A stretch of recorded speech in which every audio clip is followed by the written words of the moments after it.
At 10, this is Fox 61, Connecticut's news station. Good evening, I'm Alexa Farrell. Thanks for joining us for the Fox 61 News at 10. We begin tonight in Wolcott, where a teen is dead and 4 others are in the hospital after a fiery car crash. It happened in the 700th block of Spindle Hill Road just after 10 o'clock.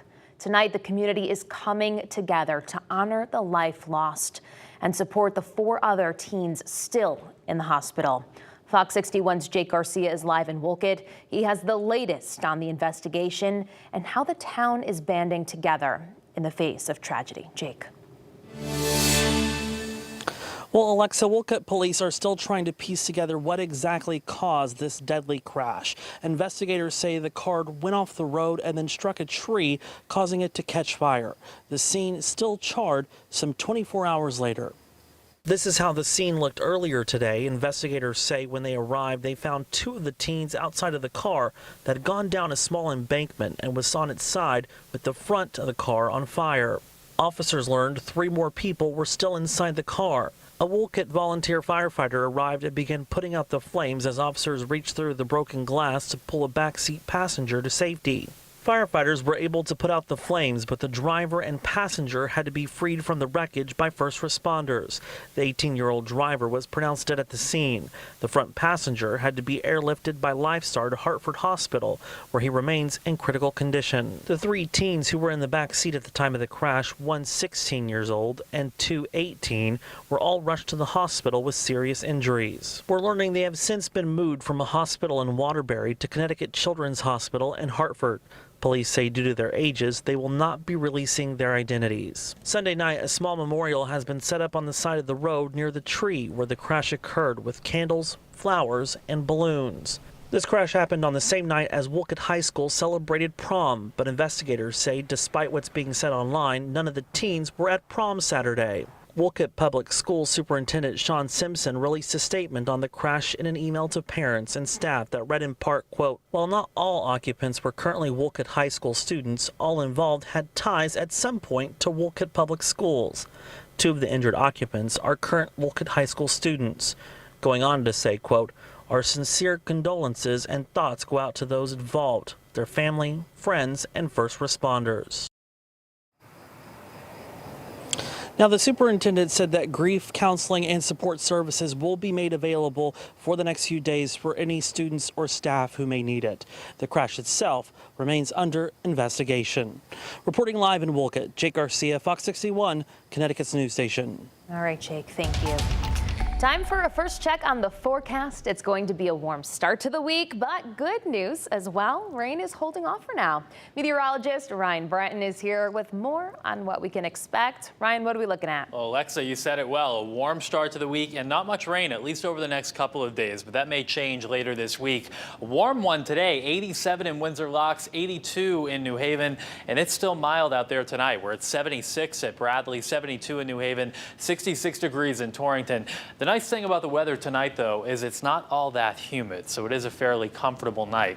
There is a little batch of showers to our northwest, but a lot of this will be drying up as it approaches. There may be a shower or 2 in spots late tonight or early tomorrow morning, but more likely we'll just start tomorrow with a few clouds through 6, 7, 8 in the morning. Then the sun will develop and it gets warm tomorrow afternoon. Mid, maybe even a few upper 80s inland. A bit of a sea breeze at the shoreline, so upper 70s to around 80 there, but the humidity will be fairly low through much of the day tomorrow. 80 degrees in New Haven tomorrow, 85 in Norwich, 86 in Waterbury, and the warm spot again looking to be Bradley with a high of 88 degrees at Windsor Locks. So it is a warm but not humid Monday. You can enjoy the sunshine without the humidity.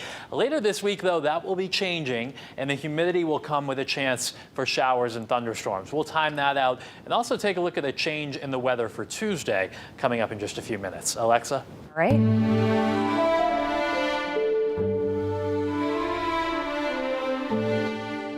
Connecticut goes the extra mile in remembering fallen heroes. That was the case at Duncan Park today. Before facing off the Reading Fighting Phils, the Yard Goats began with a moment of silence, commemorating Trooper First Class Aaron Pelletier.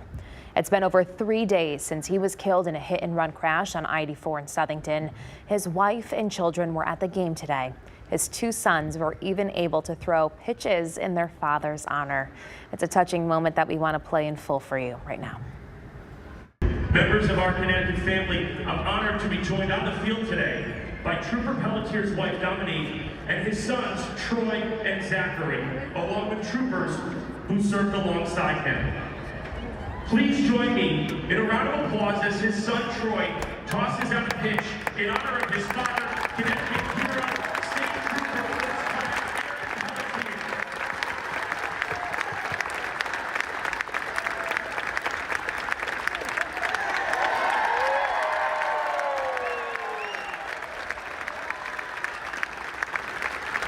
Ladies and gentlemen, one more time for Troy Pelletier, his brother Zachary, their mother Dominique, and for our hero, Trooper Pelletier, Zachary.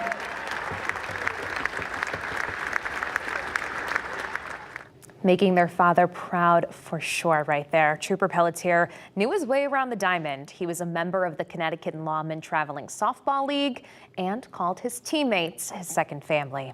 He shared his passion for softball by volunteering as a t-ball coach for his son Troy's team at Southington West Baseball. Now, support for his family continues to pour in from all corners of the state and all ages. 4-year-old Brooke from Cromwell actually had a lemonade stand this weekend with the help of her mom, Alicia. Alicia said Brooke has been asking to do a lemonade stand for a while. It was something that she wanted to do, but wanted it to be for something special. She raised $158.07, which will all be handed over to Troop H to go to Trooper Pelletier's family. The little other component to this is that I have a brother that had passed away due to an impaired driver. So I had been very involved in MAD in the past. And when I had heard kind of the circumstances surrounding Trooper Pelletier's crash, I said, you know, this is something little that we can do to help. Did it make you feel good that it's going to go to other kids? Yeah. To make them happy? Yeah. but not my money that's in my piggy bank. No, not your piggy bank money. This was for someone else, huh? Yeah. How sweet was that? Alicia says anyone who wants to support her daughter's mission can donate directly to the state police approved GoFundMe page set up for Trooper Pelletier's family. We have a link over on our website, fox61.com.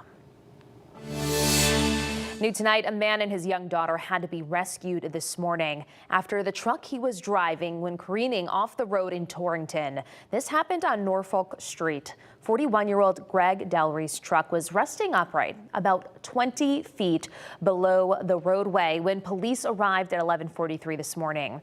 Delry was seriously injured but expected to survive. His daughter, who was still buckled into her car seat, had minor injuries. Now that crash is under investigation.